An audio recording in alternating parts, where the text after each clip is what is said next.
നമസ്കാരം. അയൽവാസികളെ കൊണ്ട് മാത്രമല്ല, സ്വന്തം നാട്ടുകാരെ കൊണ്ടും പൊറുതിമുട്ടുന്നതാണ് പുതിയ സാഹചര്യം. സെയിലിംഗ് കമന്ററി ആരംഭിക്കുന്നു.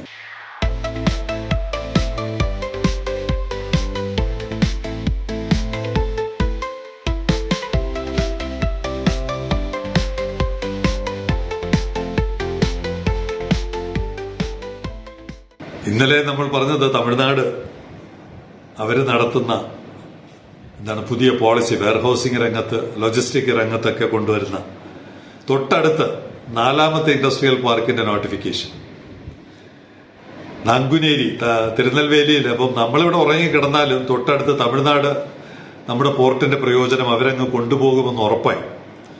It is hereby notified that the lands situated in the villages of Nanguneri Taluk in the districts of Tirunelveli are required for the purpose of setting up an industrial park. 4ാമത്തേതാണ്. തിരുനെൽവേലി ജില്ലയിൽ 4ാമത്തെ industrial പാർക്കാണ്. ഗംഗൈകൊണ്ടൻ എന്ന് പറയുന്ന സിപ്കോട്ടിന്റെ park, അതുപോലുള്ള മറ്റു 3 പാർക്കുകൾ ഇപ്പോൾ അവിടെ ഉണ്ട്. ഇത് 4ാമത്തെ പാർക്കിന്റെ നോട്ടിഫിക്കേഷൻ വന്നു കഴിഞ്ഞാൽ വെറുതെ ചപ്പടാച്ചി രാഷ്ട്രീയ പ്രസംഗമല്ല. ഉത്തരവ് ഇറങ്ങിക്കഴിഞ്ഞു. ആർക്കെങ്കിലും നോട്ടിഫൈ ചെയ്യപ്പെട്ടിരിക്കുന്ന വില്ലേജുകളിലെ സ്ഥലങ്ങളിൽ ആർക്കെങ്കിലും തർക്കം അങ്ങനെ എന്തെങ്കിലും ഉണ്ടെങ്കിൽ 9ാം തീയതിയാണ് നോട്ടിഫിക്കേഷൻ വന്നിരിക്കുന്നത്. താല്പര്യമുള്ള എന്തെങ്കിലും അഭിപ്രായങ്ങൾ പറയാനുള്ളവർ നേരിട്ട് ഹാജരായി അത് പറയണം എന്നാണ്. അപ്പൊ എന്ത് ശരവേഗതയിലാണ് തമിഴ്നാട് മുന്നോട്ട് പോകുന്നത് എന്നാണ്. അപ്പൊ അയൽവാസി നമുക്ക് ഇരിക്കപ്പുറത്തി തരില്ല എന്ന് ഉറപ്പായി. ഇനി നാട്ടുകാരുടെ കഥ.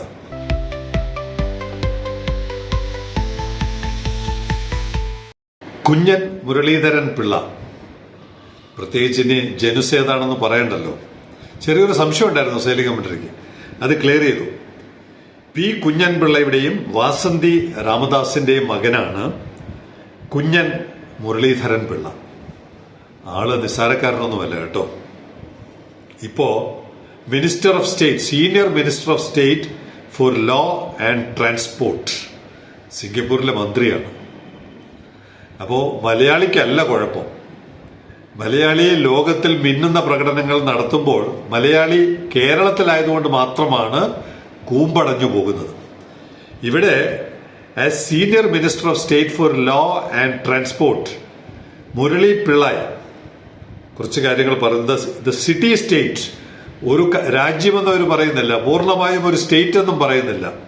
The city state set new records in several key port operation indicators in 2025. നിങ്ങളൊന്ന് വിളിച്ചൊരു ഫോണിൽ കൂടെയെങ്കിലും വിളിച്ച് അദ്ദേഹത്തോട് ചോദിക്കണം, എങ്ങനെയാണ് നിങ്ങൾ ഈ മിറക്കിളൊക്കെ കാണിക്കുന്നതെന്ന്. മുരളി പിള്ളായി എന്താണ് അവർ ചെയ്തിരിക്കുന്നത്? Container handling increased significantly to 44.66 MTU million, 44.66 MTU, 4,46,00,000. കഴിഞ്ഞ ഒരു വർഷം 2025 അവരുടെ പെർഫോമൻസ് ആണ്. അപ്പൊ നമ്മൾ ഇന്നലെ മെനഞ്ഞാന്ന് പറഞ്ഞല്ലോ, ഷാങ്ഹായ് 5.5 കോടി ഹാൻഡിൽ ചെയ്ത് ലോകത്തിൽ 1ാം സ്ഥാനത്ത് നിൽക്കുമ്പോൾ തൊട്ട് പിന്നിൽ നിൽക്കുന്നത് മിക്കവാറും സിംഗപ്പൂർ ആയിരിക്കും. 4,46,00,000. കഴിഞ്ഞ വർഷത്തേക്കാൾ 8.6% വർധനവ്. എങ്ങനെയാണ് ഈ 4 കോടി 4.5 കോടിയൊക്കെ ഹാൻഡിൽ ചെയ്യുന്നതെന്ന് ദയവ് ചെയ്ത് നിങ്ങൾ ഇവിടെ ഇരിക്കുന്ന പോർട്ട് മന്ത്രിയോ ബഹുമാനപ്പെട്ട മുഖ്യമന്ത്രിയോ ഒന്ന് ഫോൺ ചെയ്ത് ഉപദേശം നേടുന്നത് നല്ലതാണ്. കാരണം അവർക്ക് ഒരുപാട് കാര്യങ്ങൾ പറയാനുണ്ടാവും. നമ്മൾ ആവശ്യപ്പെട്ടാലല്ലേ അവർ പറയുള്ളൂ.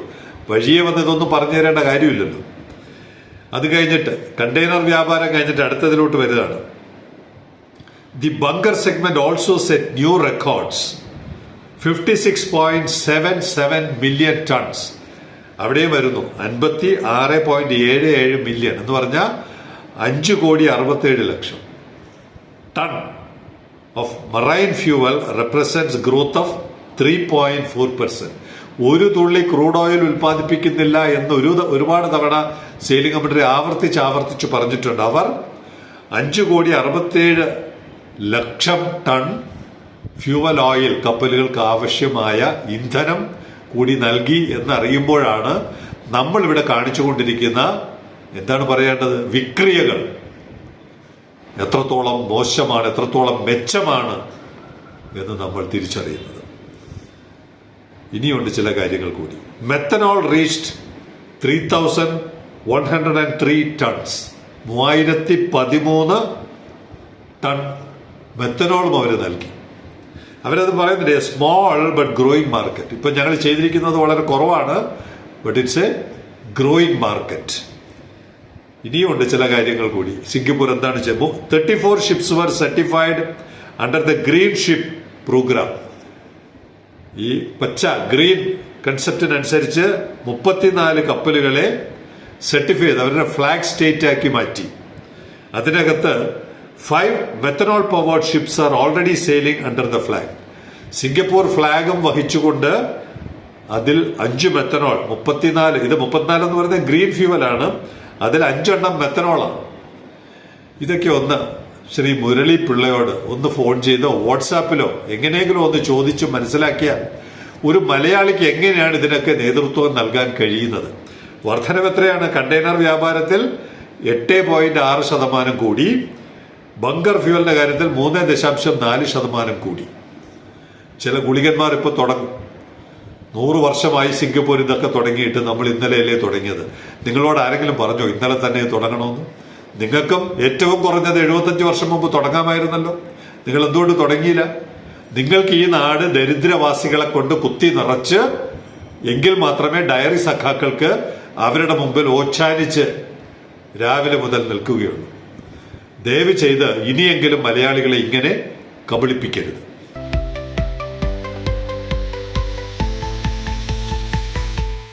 ഇവിടെ ലോകം മുഴുവൻ വെന്നിക്കൂടി പാറിച്ചുകൊണ്ടിരിക്കുന്ന മലയാളികൾ സ്വന്തം നാട്ടിൽ കൂപ മണ്ഡുകങ്ങളായി മാറുന്നതിന്റെ ഒരു ചോദ്യം കൂടിയുണ്ട്. ലോകത്തിൽ 195 രാജ്യങ്ങളുണ്ട്. അത്രേ രേഖപ്പെടുത്തപ്പെട്ട രാജ്യങ്ങൾ 195. അതിൽ 194 രാജ്യങ്ങളിലും മലയാളികളുണ്ട്. ഒരു രാജ്യത്ത് മാത്രമാണില്ലാത്തത്. ഏതാണ് ആ രാജ്യം? സമ്മാനമുണ്ട്. സമ്മാനം സ്പോൺസർ ചെയ്തിരിക്കുന്നത് ഒരു മറുനാടൻ മലയാളിയാണ്. പക്ഷെ അദ്ദേഹം ഇപ്പോൾ നാട്ടിലൊന്ന് ചെറിയൊരു ബിസിനസ് തുടങ്ങി. ടോപ്പ് സ്റ്റൈൽ സ്റ്റിച്ചിങ് മേഖലയിലാണ്. നമ്മുടെ സൂട്ടിന്റെ സ്റ്റിച്ചിങ് മേഖലയിൽ പ്രവർത്തിക്കുന്ന സ്റ്റീഫൻ, അദ്ദേഹമാണ് ഇത്തരം ഇടയ്ക്കിടയ്ക്കുള്ള ചോദ്യങ്ങൾക്ക് സമ്മാനം സ്പോൺസർ ചെയ്തിരിക്കുന്നത്. 194 രാജ്യങ്ങളിൽ മലയാളികളുണ്ട്. ഒരു രാജ്യത്ത് മാത്രമാണ് മലയാളികൾ ഇല്ലാത്തത്. ഏതാണ് ആ രാജ്യം?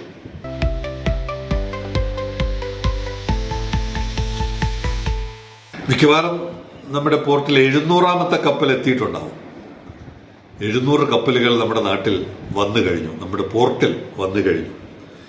ഒരു കപ്പൽ മലയാളികൾക്ക് കൂടി പങ്കാളിത്തമുള്ള ഒരു കപ്പൽ. ആ കപ്പലിന്റെ പ്രത്യേകത നേരത്തെ സെയിലിംഗ് കമ്പനി ചൂണ്ടിക്കാണിച്ചിരുന്നു.